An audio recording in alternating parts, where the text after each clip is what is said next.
احلى متابعين، اهلا بيكم. النهارده هنعمل بيتزا كبيره جدا زي ما انتم شايفين قدامكم، وكمان من غير ما نعجن ولا نفرد، وكمان مش سايله. يعني احنا مش هنخليها برضو بيتزا سايله. تعالوا نشوف هنعملها ازاي، وبص هتمط معانا ازاي، وطعمها مفيش ألذ من كده، واسهل مره هتعملي فيها بيتزا وهتشوفي. يلا اعملوا لايك عشان اللايك بتاعكم بيفرق معانا وبيشجعنا ان احنا نكمل، واللي مش مشترك يشترك ويفعل الجرس عشان يوصلكوا كل جديد، عشان اللي جاي احلى بكتير. وتعالوا نشوف هنعملها ازاي.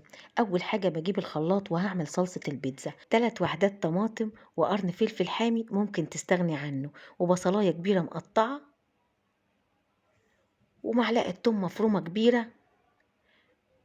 وبتبل كل ده: معلقة ملح صغيرة، معلقة زعتر لو عندك، لو مش عندك استغني عنها، معلقة بابريكا، ونص معلقة فلفل اسود، ومعلقة سكر كبيرة عشان حموضة الطماطم. وبضرب كل ده في الخلاط، وبعدين بجيب الحلة وبحط كل اللي ضربته ده، وبسيبه على النار يتسبك كده مع نفسه على النار، واقلب فيه كده واسيبه يتسبك، مفيش اسهل من كده. وبعدين بجيب طبق كبير بحط فيه كوبايتين مية دافية كبار، ومعلقتين خميرة فورية كبار، و3 معالق سكر بنفس المعلقة. وبقلب الخميرة مع السكر كويس، وبحط معلقتين لبن بودرة لو مش عندك ممكن تستغني عنه وتحطي كوباية زبادي، أو ما تحطيش حاجة خالص. ومعلقة خل كبيرة، دي بتعمل هشاشة لأي عجين. وربع ربع كوباية زيت. وخلاص على كده بقلب كله، بدوب السكر كويس، وبحط كوبايتين دقيق بالمج اهو. انا جبت كيلو دقيق كده نخله جنبي، وبقلب كل ده في بعضه. وبعدين بقلبه كويس عشان ما يبقاش فيه اي تخريزه الدقيق، وبغطي عليه واسيبه لحد ما الخميره تتفاعل. بس كده 10 دقايق بس. 10 دقايق اهي اتفاعلت اهي، والخميره حلوه اهو، اتاكدنا ان الخميره حلوه. بنزل بقى التفاعل بتاع الخميره، وبحط اهو كوبايتين دقيق تاني، وبدخل الدقيق في الخليط اهو. وبفضل اعمل كده في العجينه، ايه، بتلتي بس العجينه لسه طريه. بضيف كوبايه دقيق تاني وبدخلها برضو في الخليط لحد ما اوصل، وتفضلي تلتي كده في العجين كده لحد ما توصلي للقوام ده، لا هي اللي سايله ولا هي اللي متماسكه. طبعا البيتزا العاديه اللي بيعملوها لازم تعجني فيها كتير عشان خاطر ايه، تبقى من نجاح البيتزا انك تعجنيها كتير. لكن هنا ولا عجنا ولا عملنا، حطيت معلقه ملح صغيره ودخلتها في العجين عشان خاطر ما ينفعش احط الملح من اولها عشان ما ياثرش على الخميره. سبتها ربع ساعه، غطيتها وسبتها ربع ساعه لحد ما خمرت زي ما انتوا شفتوا كده. بنزل الخمر بتاع العجين، وبعدين بجيب اكبر صاج عندي وبدهنه كويس بالزيت. لازم تدهنيه كويس عشان ما يلزقش معاكي، لان دي اصلا عجينه ملزقه زي ما انتوا شايفين. طب انتي ما عندكيش صاج، اعمليها في 3 صواني. الخليط ده يكفي 3 صواني كبار، تقسميهم على 3 صواني وتفرديهم في الصواني عادي. انا بدهن ايدي زيت وبفرد لانها ملزقه، لازم تدهني ايدك زيت. وادي الصلصه اهي. بعد ما سبتها بقى اتسبكت كويس، وسبتها تهدى شويه من السخونه وتقلت زي ما انتوا شايفين كده. السايله لو هي سايله قوي مش هتعرفي تفردي عليها الصلصه، ولو هي متماسكه قوي عادي. لكن كده ولا عجنا ولا تعبنا في عجن ولا اي حاجه. فردت الصلصه زي ما انتم شايفين، وعندي شويه جبنه رومي مبشوره لو مش عندك استغني عنها. وعندي شويه لحمه، دول شويه لحمه معصجين كانوا عندي في الفريزر، طلعتهم على اساس ان انا اعمل بيهم بيتزاي او حاجه.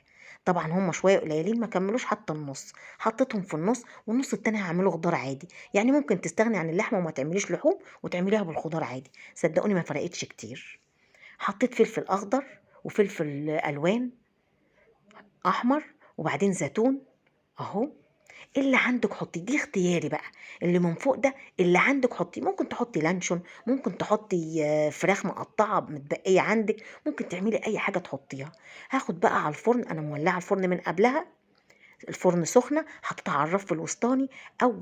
سبتها نص ساعه، اول ما الحروف كده احمرت وبحط ايدي اهو، اتمسكت من فوق مش عجين، خلاص كده استوت. بحط بقى الموتزاريلا. الموتزاريلا تحطيها في الاخر يا دوب تسيح، لو حطيتيها من الاول مش هتمط معاكي. الموتزاريلا لما بتزودي عليها النار ما بتمطش، فانت حطيها في الاخر وحطيها على الشوايه 5 دقايق بس تسيح، وخلاص على كده البيتزا خلصت. شايفين شكلها؟ تحفه، تحفه جدا. وما فرقش انك تعمليها بالخضار او من غير خضار، لو عملتيها بجبن بس هتبقى تحفه جدا. زي ما انتوا شايفين نقطعها بقى مع بعض، ونطلع منها ونشوف جمالها. هطلع حتة من الحرف واوريها لكم، وبرضه هطلع لكم حتة من النص. شايفين الموتزاريلا بتمط معانا ازاي؟ اهو هحطها في الطبق عشان اوريكم التسوية بتاعتها. الحرف مقرمش ومن تحت مقرمشة، لكن هي اصلا زي ما انتم شايفين طرية برضو، يعني جميلة جدا. شايفين السوا بتاعها من تحت؟ لازم تدهني الصاج كويس، او لو هتعملي في صواني تدهنيها كويس، عشان اصلا دي عجينة ملزقة، لا هي اللي سايلة ولا هي المتماسكة، ولا قعدنا نعجن كتير ولازم تعجني لحد ما العجينة تنعم. لا، احنا عملناها بمنتهى السهولة. لو عملت الطريقة دي هتعمليها على طول.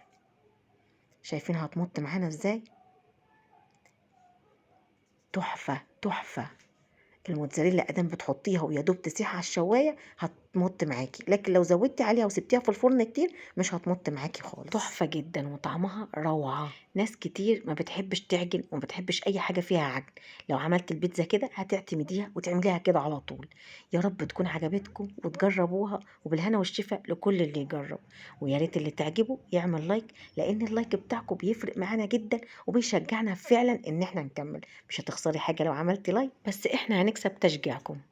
اهو طلعت لكم برضو حته اهو من النص عشان اوريكم ان السوا بتاعها كل واحد، من الجنب ومن النص كل واحد. يا ريت تجربوها ويا رب تعجبكم. واللي مش مشترك يشترك ويفعل الجرس عشان يوصلكم كل جديد، عشان اللي جاي احلى بكتير.